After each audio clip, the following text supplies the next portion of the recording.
Primeiramente, boa noite a todas as gentes que se encontram aqui. Eu sou Leonardo de Andrade, sou professor, sou mestrando do curso de Educação aqui da Universidade Federal de Pelotas, né? Também faço parte da gestão do DCE, falo aqui pelo Esperançar, um pouco também pelo DCE, em concordância muito com o que o Vitor trouxe aqui. E eu queria abrir a minha fala no sentido de trazer, muito com o que foi posto, a reflexão de um grande pensador brasileiro, né, o sociólogo Darcy Ribeiro, em que ele diz que a crise na educação não é uma crise, ela é um projeto. Isso vem muito em consonância com o que todos estão falando, com o que a gente vem debatendo nas últimas audiências, né? Inclusive eu falava aqui com o nosso colega Fábio, o quanto é um contentamento a gente ver sempre os mesmos rostos na luta, mas o quanto é uma infelicidade estar aqui de novo, debatendo os mesmos problemas, debatendo as mesmas questões que continuam a afetar a população brasileira. E nesse projeto, né, de desmonte das instituições, ele é perpetrado por um longo processo feito não somente pelos grandes tubarões da educação, mas feito por fundações de indivíduos e figuras que nada têm a ver com a educação e que querem impor a sua pauta, que querem impor a sua agenda. E nós acabamos nesse resultado trágico que temos neste momento, que é o corte, o bloqueio de recursos nas instituições federais, né? E acabamos nessa situação de que fazer pesquisa no Brasil é de grande dificuldade. Apesar de que 95% das pesquisas que são realizadas neste país são feitas por instituições públicas de ensino, que é justamente o que incomodam esses grupos que querem se apropriar da educação, né? São pesquisas que não são balbúrdia, como alguns grupos dizem, são pesquisas que são fundamentais para o desenvolvimento da sociedade, são pesquisas em vacinas, são pesquisas sobre o meio ambiente, são pesquisas sobre educação, como é o meu caso, é justamente o exemplo que eu quero trazer aqui, né? Eu sou pesquisador da área de educação, como eu falei, mestrando em educação aqui, nessa instituição prestigiada. Vivo essa instituição há quase 6 anos aí, fui também estudante de pedagogia nessa mesma instituição. E grande parte dos colegas do programa de pós-graduação em educação são professores, né? Ou são professores que ralam muito, estão na linha de frente das escolas e, ao mesmo tempo, estão lá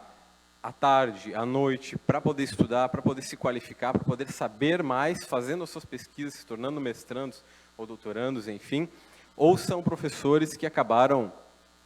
tendo que abdicar do trabalho para conseguir bolsas, para poder fazer umas pesquisas com ainda mais qualidade, né, que foi o meu caso. E, nesse sentido,